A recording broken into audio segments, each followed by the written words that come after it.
Hi, good morning. So for today's topic, we are gonna talk about the step-by-step guide paano bumili ng bahay sa Pilipinas. So this is for first-time buyer and even if you're an OFW. So if you're a first-time buyer or investor. So this is our topic for today. If gusto mong magkabahay or magka-property here in the Philippines, where to start? So saan ka magsisimula? So this is the topic for you. Step-by-step guide. So, step 1, of course, alamin kung anong klaseng bahay or property ang gusto nyo. So, is it condo, house and lot, or townhouse, or lot only? So, that is the first step. This is actually the one that will guide you for the process. And also, saan? Location. Like, saan nga location ang gusto mo? Is it malapit sa yung family? Or investment? Or is it for retirement? So, know your purpose. This will guide you para klaro ang direction mo. So, you should know your purpose in buying this property and what type of property. So, that is number 1. And number 2, budget time, which is also crucial. So, magkano ba ang kaya ng monthly income mo? So, make sure that it won't stress you out. So, use the 30% rule for this one, for the budget. So, dapat ang housing cost ay hindi lalampas ng 30% ng kita mo.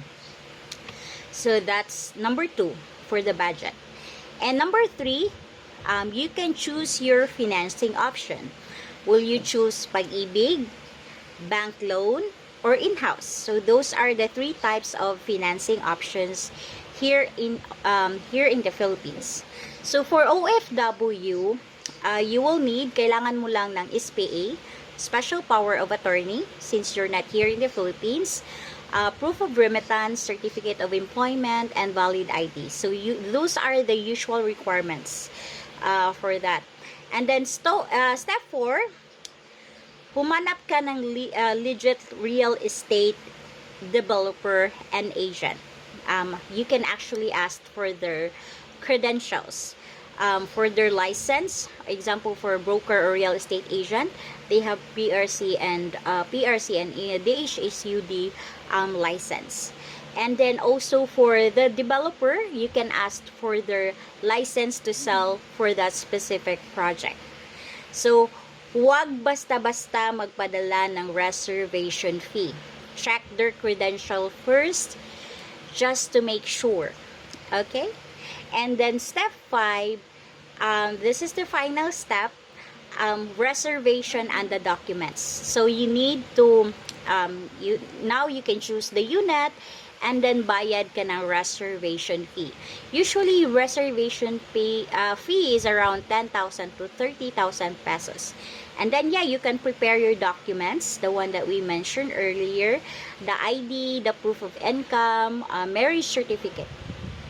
So, yeah, I believe those are the 5 things, the step-by-step guide in how you can get a property here in the Philippines for first-time buyer or even if you're an OFW.